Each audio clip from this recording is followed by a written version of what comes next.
Welcome back once again to your favorite educational YouTube channel পরীক্ষা প্রস্তুতি। দেখো constable মেনের জন্য অলরেডি তোমাদের ক্লাস শুরু করে দিয়েছি, ইংলিশে 2টো ক্লাস দিয়েছি। আজকে ম্যাথমেটিক্স করানোর কথা ছিল, কিন্তু আগে একবার ভাবলাম যে তোমরা প্রচুর জিনিস জিজ্ঞাসা করছো, তো ভাবলাম যে তোমাদের আরেকটা ভিডিও দিয়ে পুরো জিনিসটা ক্লিয়ার করে দিই, সেই সাথে পুরো সিলেবাসটা একবার বা স্ট্র্যাটেজিটা বলে দিই যে কিভাবে তোমরা এগোবে সামনের দিকে। তো প্রথম প্রশ্ন হচ্ছে যেটা যে প্রিলিতে কত পাস করবে। তো এখানে যে মেল ক্যান্ডিডেট ৭,৪৪০ আর ফিমেল ১,১৯২ মানে মোটামুটি ৮,৬০০ প্লাস ভ্যাকান্সি আছে। তো সাধারণভাবে ১৫ থেকে ১৬ গুণ পাস করানো হয়। আমি ধরে নিলাম যে করোনার জন্য হয়তো বেশি করাবে না বা এখন হয়তো বেশি করাবে না, তবুও কিন্তু 1 লাখ প্লাস ক্যান্ডিডেটকে পাস করানো হবে। এটা হচ্ছে প্রথম প্রশ্নের উত্তর। প্রথম প্রশ্ন হচ্ছে ১ লাখ প্লাস পাস করছে। দ্বিতীয় প্রশ্ন উচ্চতা ও ওজনের ব্যাপার। সব থেকে এই প্রশ্নটা তোমরা বেশি করেছো, উচ্চতা আর ওজনের ব্যাপার, যে আমার এই উচ্চতা আছে, এই ওজন আছে, আমি কি এলিজিবল হব। তার আগে প্রথমেই বলে দিই যে ন্যূনতম উচ্চতা যেটা চেয়েছে সেই উচ্চতাটা লাগবে, ন্যূনতম উচ্চতা, এবং হচ্ছে ন্যূনতম ওজন। এখানে উচ্চতা এবং ওজনের সঙ্গে অনুপাতের কোনো সম্পর্ক নেই। ভালো করে বুঝে যাও যে উচ্চতা ওজনের সঙ্গে অনুপাতের কোনো সম্পর্ক নেই। অর্থাৎ ওয়েস্ট বেঙ্গল কনস্টেবল এবং এসআই এই দুটোর ক্ষেত্রে অনুপাতটা লাগে না। জেল পুলিশ এবং আবকারি যেটা, সেটাদের ক্ষেত্রে তোমার ন্যূনতম মানে উচ্চতা এবং ওজনের সঙ্গে রিলেশনটা দেখে। মানে একটু উদাহরণ দিয়ে আমি বোঝাবার চেষ্টা করছি। একজন জেনারেল ক্যান্ডিডেটের জানো যে জেনারেল বা ওবিসি ক্যান্ডিডেট বা এসসি ক্যান্ডিডেটদেরও ছেলেদের ক্ষেত্রে যেমন হাইট লাগবে, উচ্চতা লাগবে ১৬৭ সেমি, এবং ওজন লাগবে, বলা আছে যে ওজন লাগবে 57 কেজি। এবার তোমরা অনেকে কোশ্চেন করছো যে কারো হয়তো হাইট ধরো ১৭০ সেমি, তাই বলতে চাইছো যে ১৭০ সেমি, কিন্তু ওজনও হবে বলছো যে ৫৭ কেজি বা হয়তো ৫৮ কেজি হতে পারে, তাহলে কি বলছো সে বাদ যাবে? মানে না, বাদ যাবে না। তুমি অবশ্যই ফিট হবে। তেমনি একইভাবে ইন্ডিভিজুয়ালি আমি সবার মানে আলাদা আলাদা করে বলতে পারছি না। যাদের ক্ষেত্রে ছাড় আছে, মানে ১৬০ সেমি আছে, যারা রাজবংশী বা গোর্খাল্যান্ড, যাদের ক্ষেত্রে ১৬০ সেমি আছে, এবং তোমাদের ওজনেও ছাড় দেওয়া আছে। অর্থাৎ যারা গোর্খা, তারপরে গাড়ওয়ালিস বা রাজবংশী সিডিল ট্রাইব আছে, তাদের ক্ষেত্রে দেখো হাইট আছে ১৬০ সেমি এবং ন্যূনতম ওজন লাগবে ৫৩ কেজি। এখানেও সেম তাই।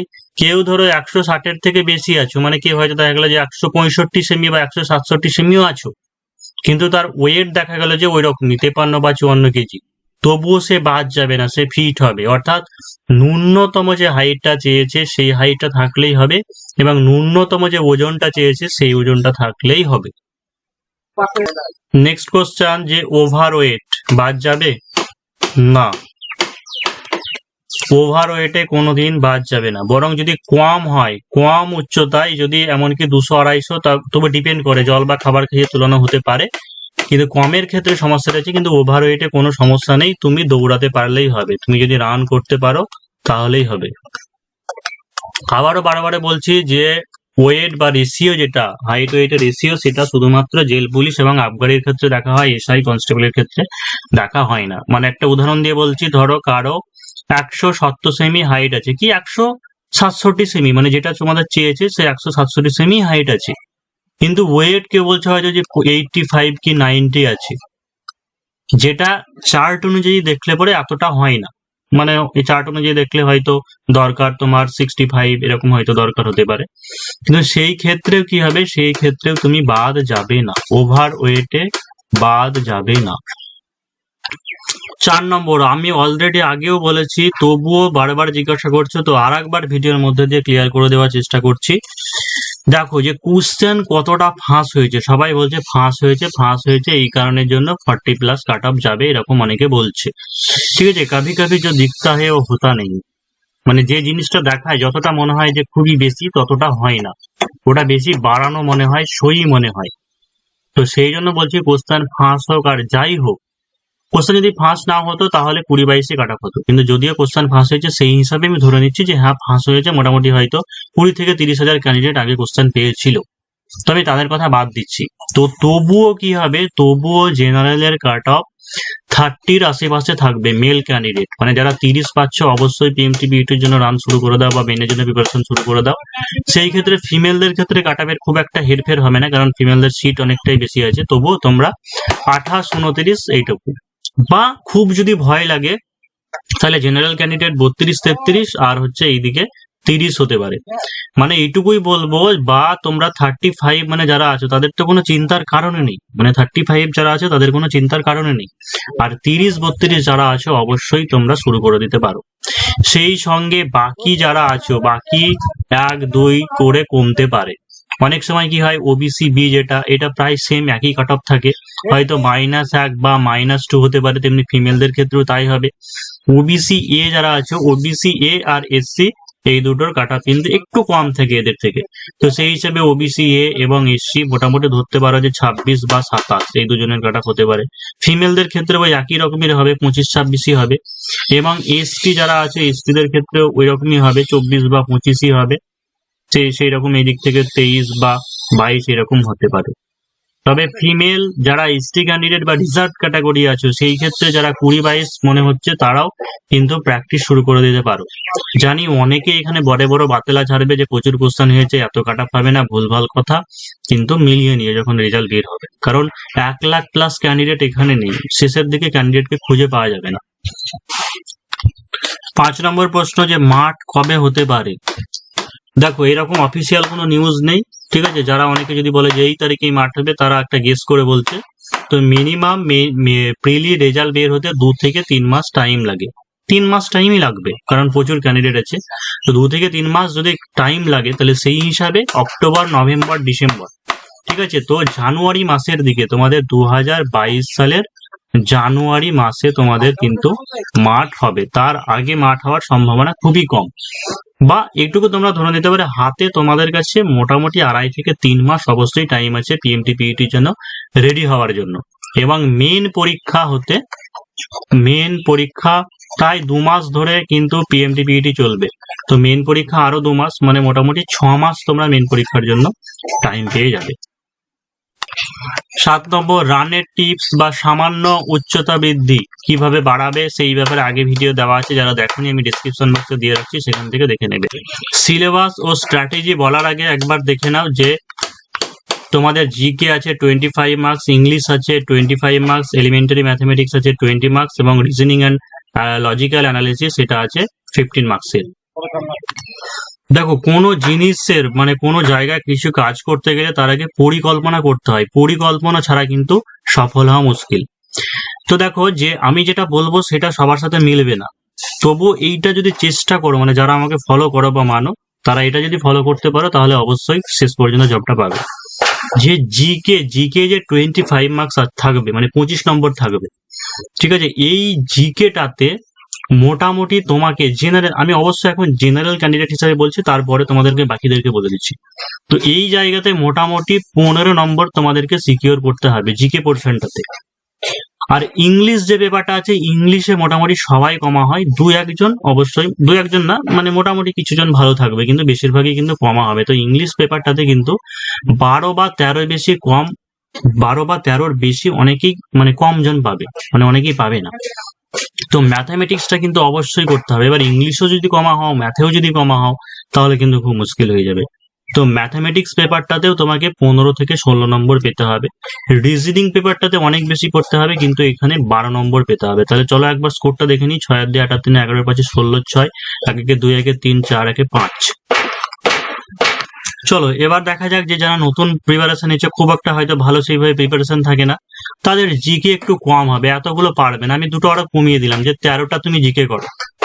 ইংলিশ তুমি এতগুলো পারবে না, একটা কম করো, 12টা তুমি করো। ম্যাথ এতগুলো তুমি পারবে না, ম্যাথ তুমি দুটো কমিয়ে দাও, 14টা করো। রিজনিং তুমি একটা কমিয়ে দাও, 1 করো। এবার দেখো কত স্কোর হচ্ছে। 4 আর 1 5 আর 2 7 আর 3 10 0, 1 1 2 3 4 5, অর্থাৎ 50।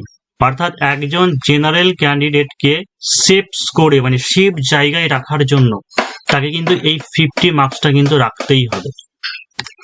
যদিও এরপরে কোশ্চেনের উপর ডিপেন্ড করবে যে কি হবে না হবে, আর ইন্টারভিউ এর ক্ষেত্রে দেখো, ইন্টারভিউ 15 মার্কস আছে, অ্যাভারেজলি মোটামুটি 8 থেকে 9 বা 10 এরকম নাম্বার পায়। ঠিক আছে, 50 যে কাটাই কাটাই পাবে তার ক্ষেত্রে কিন্তু 9-10 পাওয়া উচিত। তো জেনারেল ক্যান্ডিডেট ফাইনাল জবটা পাওয়ার জন্য তাকে কিন্তু 60+ নাম্বার পেতে হবে, মানে 60 থেকে 62 কিন্তু পেতে হবে। সেই হিসাবে বাকি যারা ক্যান্ডিডেট আছো, মানে সেই রকম তোমাদেরকে নাম্বার পেতে হবে। ওবিসি বে হয়তো একটু কম হবে, মানে 58 থেকে 60। আর ওবিসি এ বা এসসি এদের ক্ষেত্রে নাম্বারটা একটু কমবে, মানে মোটামুটি 54 চলে যাবে, ধরো 53-54 পেতে হবে। এবং বাকি যারা ক্যান্ডিডেট আছে অন্যান্য ক্যান্ডিডেটদের 48 বা 50 এইভাবে নাম্বার থাকবে। এবং ফিমেল ক্যান্ডিডেট যারা আছো প্রত্যেকটা থেকে 5-6 করে কমিয়ে নাও। এবার দেখো, এই নাম্বারটা তুমি যদি চেস করতে যাও, একজন জেনারেল ক্যান্ডিডেট বললাম যে 60 নাম্বার তোমাকে চেস করতে হবে, তার জন্য তোমাকে ম্যাথমেটিক্স কি করতে হবে, মাত্র এই কটা চ্যাপ্টার বলবো না, এতগুলো চ্যাপ্টার তোমাকে করতে হবে। অর্থাৎ গসাগু লসাগু, তারপর হচ্ছে সরলীকরণ মানে সিম্পলিফিকেশন যেটা বলি, তারপর হচ্ছে নাম্বার সিস্টেম, 3 নম্বর হচ্ছে শতকরা লাভ ক্ষতি।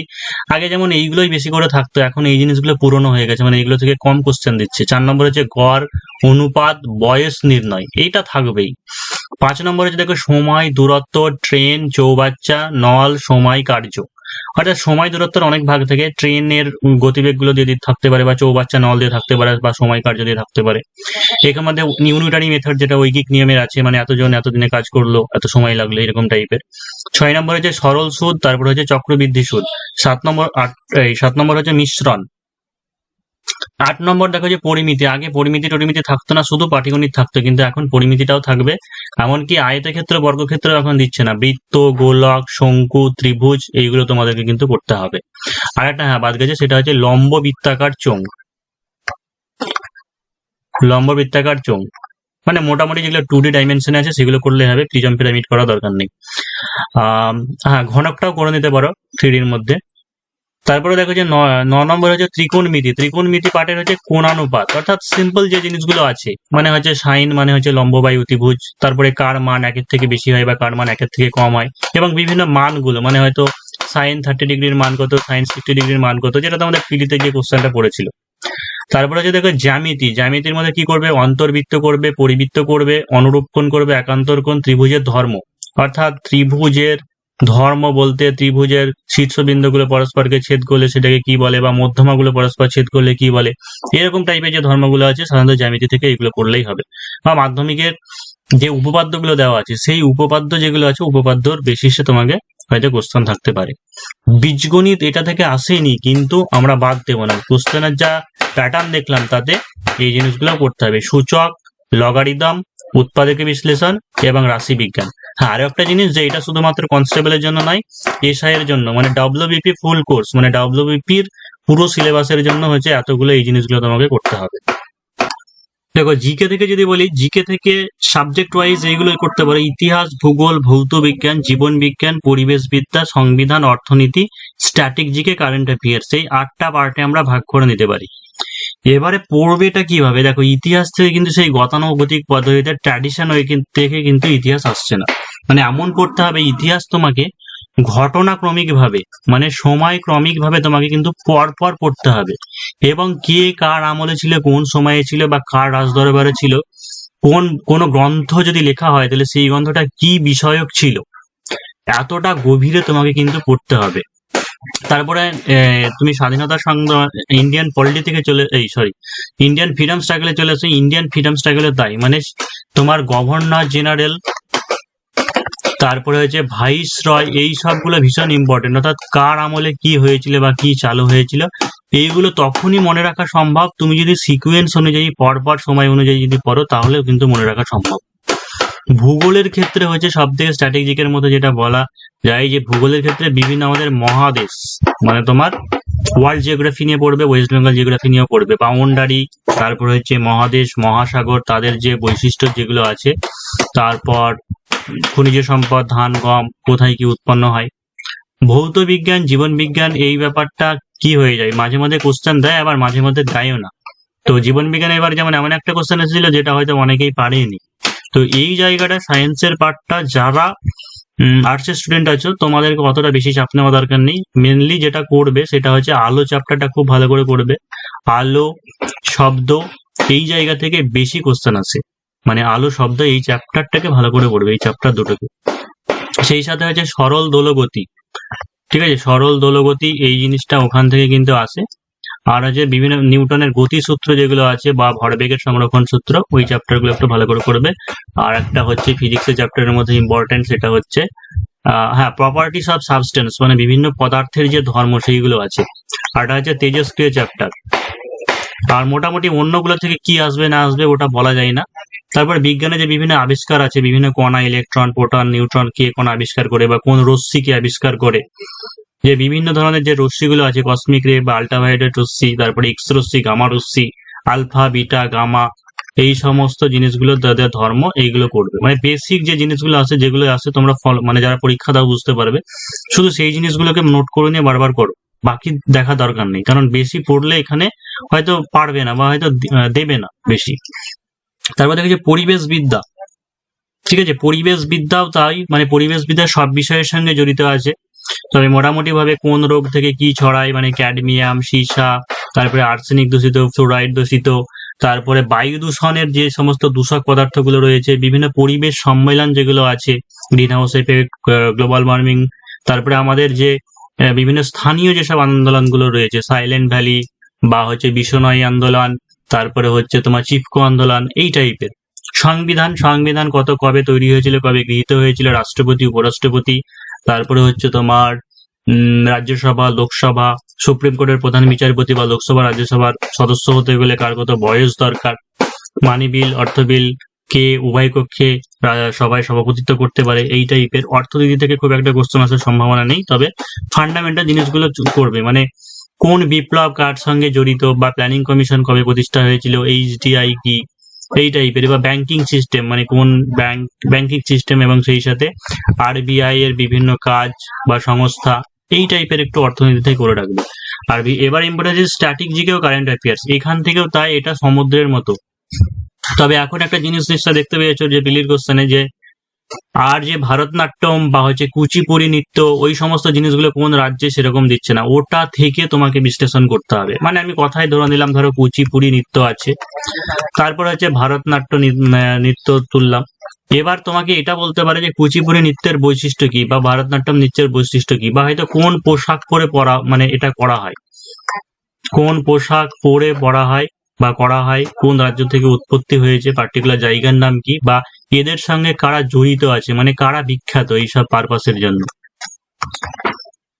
ঠিক আছে, এইভাবে তোমাকে কিন্তু স্ট্র্যাটেজি কারেন্ট অ্যাফেয়ার্স করতে হবে। কারেন্ট অ্যাফেয়ার্সও দেখলে, কারেন্ট অ্যাফেয়ার্সে যেমন সাধারণত থাকে কে কোন পদে আছে, সেরকম যেমন এবার দেয়নি, তো ও আমাদের সবটাই করতে হবে, এই জন্য ইম্পর্টেন্ট গুলো।